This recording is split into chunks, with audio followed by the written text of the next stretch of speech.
പ്രിയപ്പെട്ട രാജേഷ്, നീ ഞങ്ങളോട് ക്ഷമിക്കൂ. നിനക്ക് അർഹമായത് നൽകുന്നതിൽ ഞങ്ങൾക്ക് വീഴ്ച സംഭവിച്ചു. ഇതല്ലാതെ ജീവൻ കളഞ്ഞ സ്നേഹത്തിന് മുന്നിൽ ഇനി എന്താണ് കേരളത്തിന് പറയാൻ സാധിക്കുന്നത്? മറ്റൊരാളുടെ ജീവൻ രക്ഷിക്കാൻ സ്വന്തം ലൈഫ് ജാക്കറ്റ് വരെ ഊരി നൽകി ജീവൻ കളഞ്ഞ ഒരുവന്റെ അന്ത്യയാത്രയ്ക്ക് കൊള്ളാവുന്ന ഒരു ആംബുലൻസെങ്കിലും ഏർപ്പാടാക്കി കൊടുക്കാനുള്ള സാമാന്യ മര്യാദ നമ്മുടെ സംവിധാനങ്ങൾക്കില്ലേ? ഒഴുക്കിൽപ്പെട്ടയാളെ രക്ഷിക്കുന്നതിനിടയിൽ ജീവൻ വെടിഞ്ഞ രാജേഷിന്റെ മൃതദേഹം ജന്മനാട്ടിലേക്ക് കൊണ്ടുപോകാൻ ഫ്രീസർ സംവിധാനമുള്ള ഒരു ആംബുലൻസ് ലഭ്യമാക്കിയില്ല എന്ന വാർത്ത കേട്ട് ലജ്ജയാൽ തലകുലുക്കുകയാണ്. എത്ര കരുണാരഹിതമായിട്ടാണ് ഈ മനുഷ്യനോട് നമ്മൾ പെരുമാറിയത്. ഫ്രീസറുള്ള ആംബുലൻസിന് വലിയ തുക ആവശ്യപ്പെട്ടതിനാൽ അധികാരികൾ സാധാരണ ആംബുലൻസിനെ ആശ്രയിച്ചു എന്നാണ് വാർത്തകളിൽ നിന്ന് മനസ്സിലാക്കുന്നത്.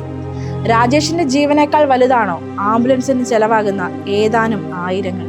കണ്ണൂരിൽ നിന്ന് മൃതദേഹം അദ്ദേഹത്തിന്റെ ജന്മനാടായ തിരുവനന്തപുരത്തേക്ക് കൊണ്ടുപോകുന്നതിനിടയിൽ ദുർഗന്ധം അനുഭവപ്പെട്ടു. ഇതേ തുടർന്ന് തൃശൂരിൽ വെച്ച് അടിയന്തിരമായി ഫ്രീസർ ആംബുലൻസ് വിളിക്കേണ്ട ഗതികേടാണ് ഉണ്ടായത്. ഇതിൽ കവിഞ്ഞൊരു അനാസ്ഥ അധികാരികളുടെ ഭാഗത്തു നിന്ന് ഉണ്ടാകാനിടയില്ല.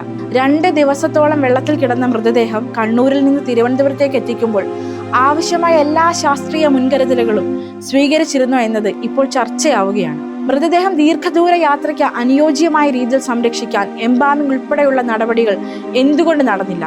ഈ ചോദ്യങ്ങൾക്ക് വ്യക്തവും കൃത്യവുമായ മറുപടി പൊതുസമൂഹം അർഹിക്കുന്നുണ്ട്.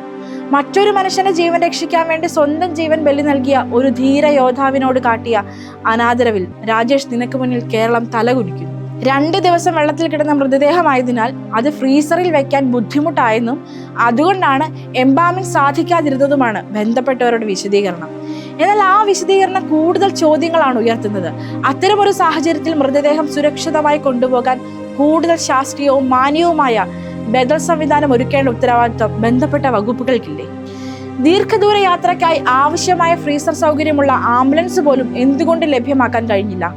ദുരന്ത നിവാരണ സംവിധാനങ്ങളും റവന്യൂ സംവിധാനങ്ങളും ജില്ലാ ഭരണകൂടങ്ങളും മറ്റ് ഏജൻസികളും പ്രവർത്തിക്കുന്ന സംസ്ഥാനത്ത് രാജേഷിന്റെ അവസാന യാത്ര അന്തസ്സോടെ നടത്തിക്കൊടുക്കാൻ കഴിയാത്ത അവസ്ഥയാണോ ഇവിടെ ഉണ്ടായിരിക്കുന്നത്? ആംബുലൻസ് ചാവക്കാട് എത്തിയപ്പോഴേക്കും മൃതദേഹത്തിൽ നിന്ന് ദുർഗന്ധം അനുഭവപ്പെടുന്ന വിവരങ്ങളാണ് പുറത്തു വരുന്നത്. അപ്പോഴാണ് ആംബുലൻസ് ഡ്രൈവർ സ്വന്തം മുൻകൈ എടുത്തിട്ട് മറ്റൊരു ഫ്രീസർ ആംബുലൻസ് കണ്ടെത്തി മൃതദേഹം അതിലേക്ക് മാറ്റിയത്. ഒരു സാധാരണ ഡ്രൈവർ കാണിച്ച മാനുഷികതയും സമയോചിതമായ ഇടപെടലും ഔദ്യോഗിക സംവിധാനങ്ങൾ ആദ്യം തന്നെ കാണിക്കേണ്ടതായിരുന്നില്ലേ? റവന്യൂ വകുപ്പിന് ഫണ്ടില്ലാത്തതിനാലാണ് ഫ്രീസർ സൗകര്യമില്ലാത്ത വാഹനം ഉപയോഗിച്ചതെന്ന ആരോപണം ഉയർന്നപ്പോൾ അത് അടിസ്ഥാനരഹിതമാണെന്ന് വകുപ്പ് വിശദീകരിച്ചു. എന്നാൽ അങ്ങനെയാണെങ്കിൽ യഥാർത്ഥത്തിൽ വീഴ്ച എവിടെയാണ് സംഭവിച്ചത്? ആരാണ് ഇതിന് ഉത്തരവാദി? അവരെ കൊണ്ട് ഇതിന് ഉത്തരം പറയിപ്പിക്കണം. പ്രോട്ടോകോളും നൂലാമാലകളും ഇത്തരം സാഹചര്യങ്ങൾ കുരുക്കാകുന്നുണ്ടെങ്കിൽ അത്തരം കെട്ടുകൾ മുറിച്ചു മാറ്റാനുള്ള ഉത്തരവാദിത്വം ഭരണം നയിക്കുന്നവർക്കുണ്ട്. ഇനിയെങ്കിലും ഇത്തരം ലജ്ജാകരമായ സ്ഥിതി ഉണ്ടാവാതിരിക്കട്ടെ.